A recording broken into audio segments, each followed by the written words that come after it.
Yogascha Chitta Vriddhi Nirodha. This is the very important sutra of Patanjali. This looks like he is trying to address a very basic or fundamental question that arises: what is yoga? Everybody thinks they know yoga. Yoga, many interpret it as somewhat like a physical asanas or exercise. There's much more than that. That's what he tries to redefine or reinvent the same idea eons after eons. This century needs a new ideology. That's why he very clearly mentioned Adaha Yoga Anushachanam. That is, he wants to uh, represent yoga according as per the prevailing knowledge level or ideological level, something like that. That's why the Yoga Sutra start with the Vedic Sutra saying that let's redefine yoga. Okay. The second sutra, he just goes to the answer. Right away he goes and says, hey, yogascha chittavriddhi nirodha. That's all. Hey man, what is yoga? That's chittavriddhi nirodha. It's not the grand, big reductionism of a big idea. It is something to say to start with. Hey, this is all what it is. Let's figure out how to get to this point. That's the whole idea. So the sutra starts with yogascha chittavriddhi nirodha. So let's componentize this. Let's see what are all the components in that sutra. It's yogas. Yogas, chitta, vriddhi, nirodha.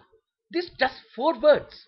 If we can decipher these four words to the prevailing mindset or ideological or knowledge level of this era, then we can give a very meaningful understanding of this sutra. Okay? So let's take one after other. What is yogash?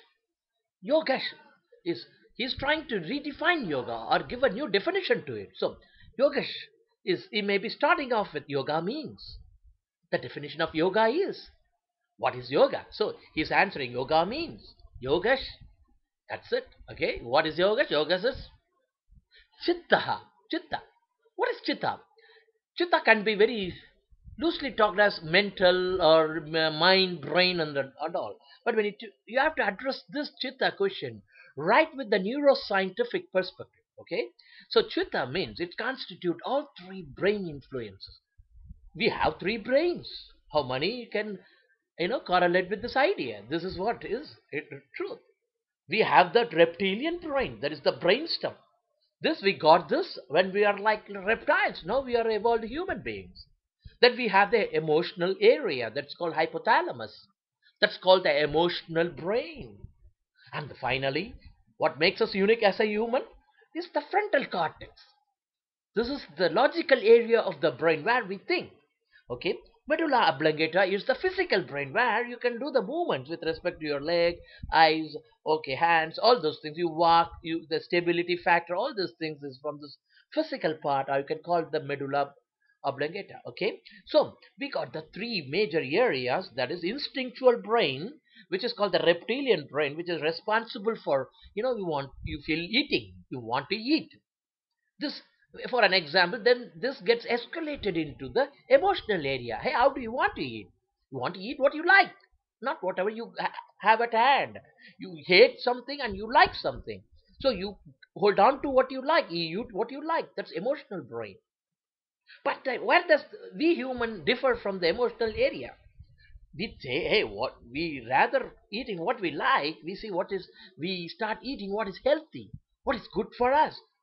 What do we have to eat now because of some disease or whatever? Okay, that is the emotional area being overridden by the thinking brain or the neocortex. So this three brain, not only that, this brain is responsible for every single organ working. So this is some of the instinctual or whatever you call this reptilian brain is in charge of heartbeats. Would you believe? So because all reptiles have the heart and it beats without your direct thought process, you cannot influence the heart with your frontal cortex. So, but we can do that. We'll come to that later. But for now, think that what is doing the bare minimum jobs, all this is done by the reptilian area. So there are all this is also part of thinking. Okay, maybe subconscious thinking. Okay, so chitta, it can be totally paraphrased or given an idea like it's a constitute of three part of the brain, which is physical, logical, and emotional.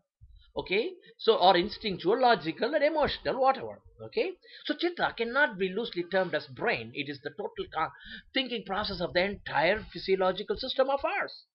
Okay, then with that brain, what he meant by saying the third component, vritti. What is vritti?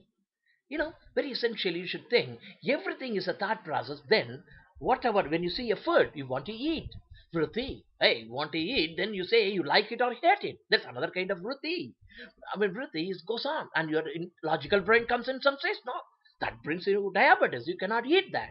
Or this is not good for your health. Or, you know what I'm saying? So, these are all called vrittis. You get immediately looking at something, you get all these logics or emotions or the feelings or the instinctual thing running in you. So you hate, you like, you want to eat, you are hungry, you are sleepy, all these things are all vrittis. Okay, so these vrittis are good and bad, and you don't know, they may act independently. Sometimes what you want to eat, you cannot do it on your own. Not that because you like it, you have to do it with respect to what is good for you. So all these three brains should work in conjunction. If not, want to eat, you just grab and bite and you have no control, then you lose life. You lose a lot of things. So how to get things into control is the game of life. Okay, so perception, how you perceive the world, brings in vritti. You look at it, you have prejudice, you are angry, you don't like certain things, it brings in depression, something brings in depression, you get influenced by the worldly observations. Okay, so all these three and much more can be termed as vrittis when you look at or when you work with the world. So the game plan is nirodha. What is Nirodha? It's channelizing all the three brains together. You can say, right? So synchronizing all the three brains as one. Maybe one overrides the other. The instinctual brain overrides, is overridden by the emotional brain. Emotional thing is overridden by the neocortex. Okay, that's what is called reining it under control. You'll be angry, but you look polite. That shows that you are in control. You're leading. You want to eat sweet, but you know that brings in bad calories. So you are the master now. That ability to hold all three together and work as a union is called nirodha, the ability to master the brain. Okay, let's see how to get that nirodha working. Now we know the very basic question: what is yoga? Is chitta riddhi nirodha, reigning in the entire bodily mental system. Let's see in the next sutra how we get this thing to work.